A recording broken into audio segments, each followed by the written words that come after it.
ఎలా ఉన్నారు అందరూ? వెల్కమ్ టు ఆహి అండ్ ఆయి వ్లాగ్స్. నేను ఈరోజు తెలంగాణ స్టైల్లో ఎగ్ ఎల్లిపాయ కారం ఎలా చేయాలో చూపిస్తున్నాను. ముందుగా మిక్సీ జార్ తీసుకొని అందులో 2 వెల్లుల్లిని వేసుకోవాలి. పొట్టు తీసి వేసుకోండి. అందులోనే 1 స్పూన్ జీలకర్ర, అలాగే మీ రుచికి సరిపడినంత కారం కూడా వేసుకోండి.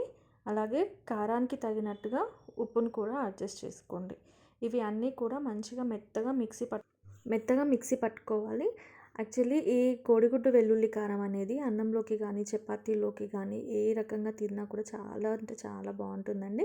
ముఖ్యంగా మేమైతే ఇంట్లో ఎవరికైనా జలుబు చేసినప్పుడు ఎక్కువగా చేయడానికి ఇష్టపడతాం. మెత్తగా మిక్సీ పట్టుకున్నానండి. చూసారా ఎలా వచ్చిందో? ఇప్పుడు ఏం చేస్తామంటే ఒక కడాయి తీసుకొని అందులో కొద్దిగా ఆయిల్ వేసుకొని మనం ముందుగానే ఉడకబెట్టుకున్నటువంటి 4 కోడిగుడ్లకి కొద్దిగా ఘాట్లు పెట్టుకొని వాటిని కొద్దిగా ఫ్రై చేసుకోవాలన్నమాట. మరీ ఎక్కువగా ఫ్రై చేసుకోకూడదు, గట్టిపడిపోతాయి కదా ఎక్కువగా ఫ్రై చేసుకుంటే. అందుకని చెప్పేసి కొద్దిగా ఫ్రై చేసుకోవాలి. అవి అలా ఫ్రై అవుతున్నప్పుడే అందులోనే కొద్దిగా ఆవాలు, అలానే కొద్దిగా మినప్పప్పును కూడా వేస్తున్నాను. ఎందుకంటే కొద్దిగా పంటి కింద అలా కరకరమని తగులుతుంటే బాగుంటుంది కదా, అందుకని చెప్పేసి. దాని తర్వాత మనం మిక్సీ పట్టుకున్నటువంటి వెల్లుల్లి కారం ఉంది కదండి, దాన్ని కూడా వేసి మంచిగా ఫ్రై చేసుకోవాలన్నమాట.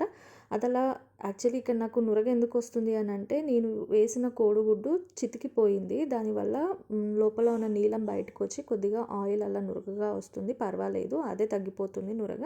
ఇప్పుడు చూసారా, అది మొత్తం వెల్లుల్లి కారం మొత్తం నేను ఆయిల్లో ఎంత చక్కగా ఫ్రై చేసుకుంటున్నానో.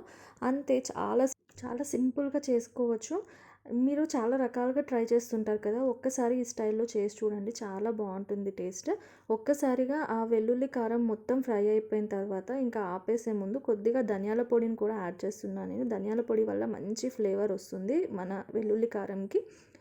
అంతే, ధనియాల పొడి వేసిన తర్వాత ఒక 2 నిమిషాలు అలాగే ఫ్రై చేసి ఆపేస్తే సరిపోతుంది. అయితే నేను చేసిన ఈ వెల్లుల్లి కారం అనేది 2 నుంచి 3 ఈజీగా తినొచ్చండి. ఈ క్వాంటిటీ చేసుకుంటే 2 నుంచి 3కి ఈజీగా సరిపోతుంది. అండ్ ఇది రైస్లోకి కానీ చపాతీలోకి కానీ చాలా బాగుంటుంది. ఒకసారి ట్రై చేసి ఎలా వచ్చిందో నాకు డెఫినెట్గా కామెంట్ చేసి చెప్పండి. And please subscribe my channel. Thank you.